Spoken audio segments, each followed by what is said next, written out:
திரு விஜய் அவர்கள் தமிழ்நாட்டு முதலமைச்சரா பொறுப்பேற்கிறதுக்கு ஆளுநர் அவர்கள் அனுமதி கொடுக்கல. இந்த மாதிரி நீங்க 118ன்ற நம்பரை கையில காமிச்சா மட்டும்தான் தமிழ்நாட்டோட முதலமைச்சர் உங்களுக்கு பதவி பிரமாணம் பண்ணி வைப்பா அப்படின்ற மாதிரி ஆளுநர் ரொம்ப ஸ்ட்ரிக்டா சொல்லிட்டாரு. அதனால திரு விஜய் அவர்கள் காங்கிரஸ், கம்யூனிஸ்ட், பிசிக, ஐஎம்எல் மாதிரியான கட்சிகளை சேர்த்துக்கிட்டு தமிழ்நாட்டோட முதலமைச்சர் ஆகிட்டாரு.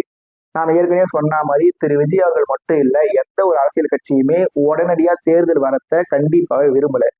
அதனால திரு விஜய் அவர்கள் இந்த மாதிரி அதிமுக 2ஆ பிளந்து அதுல இருந்து ஒரு 25 பேர் தான் கட்சிக்கு சப்போர்ட் பண்ணணும் அப்படின்னு சொல்லி எந்த வித தேவையுமே இல்லாம இருக்குது. ஆனா அதிமுகவை 2ஆ பிளந்துட்டாங்க. அதுல இருந்து ஒரு 25 பேர் திரு விஜய் அவர்களுக்கு ஆதரவா வாக்களிச்சிருக்காங்க.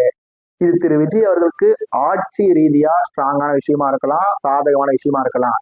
ஆனா திரு விஜய் அவர்களுக்கு ஆதரவு ரீதியா, மக்கள் ஆதரவு ரீதியா ஸ்ட்ராங்காவோ இல்ல சாதகமான விஷயமா இருக்குமான்னு சொல்லி கேட்டீங்கன்னா கண்டிப்பாவே இருக்காது.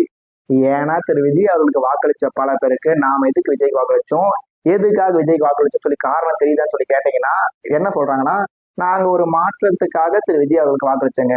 திமுக வேணாம், அதிமுக வேணாம், திமுக தீய சக்தி, நாம் தமிழர் என்னதான் நல்ல நல்ல கருத்துக்கள்லாம் சொன்னாலும் அவங்க ஜெயிக்க மாட்டாங்க. அதனால திரு விஜய் அவர்கள் ஒரு பக்கா மாசு, அவர் சினிமால இருந்து வந்திருக்காரு, சினிமால மக்கள் நல்லது பண்ணியிருக்காரு. இப்ப எங்க தளபதி வந்திருக்காரு, நிறைய இலவசங்களை அறிவிச்சிருக்காரு, அதிமுக எனக்கு வேணாம், திமுக எனக்கு வேணாம், நாம் தமிழ் கட்சி ஜெயிக்க மாட்டாங்க, அதனால நாங்க எல்லாரும் ஒண்ணு சேர்ந்து எங்க தளபதியை சிஎம் ஆக்க போறோம் அப்படின்னு சொல்லிதான் தமிழக மக்கள்ல ஒரு 35%, அதாவது ஒரு 34.9% மக்கள் திரு விஜய் அவர்களுக்கு வாக்களிச்சிருந்தாங்க. ஆனா திரு விஜய் அவர்கள் ஆட்சிக்கு வந்த ஒரே வாரத்துல என்ன பண்ணிட்டாரு, அதிமுக அதாவது ஊழல் சக்தின்னு சொன்ன அதிமுகல இருந்து ஒரு 25 பேரோட ஆதரவை பெற்று தன்னோட ஆட்சியை தக்க வச்சிருக்காரு, தன்னோட ஆட்சியை வலிமைப்படுத்திருக்காருன்னு சொன்னா அவருக்கு வாக்களிச்ச மக்கள் அதை பத்தி பெருசா கவலைப்படுவாங்கன்னு சொல்லி எனக்கு தெரியல.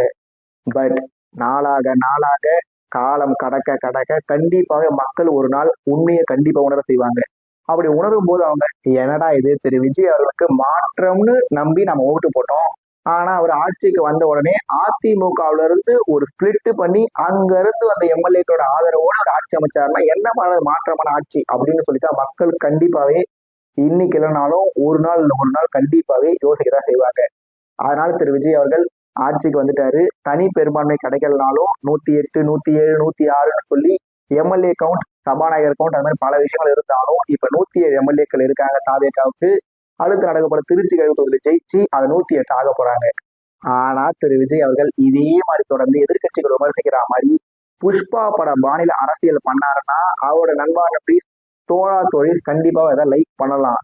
ஆனா பொதுமக்கள் இதை கண்டிப்பாவே லைக் பண்ண மாட்டாங்கன்றத திரு விஜய் அவர்கள் கண்டிப்பாக மைண்ட்ல ஏத்திக்கிட்டே இருக்கணும்.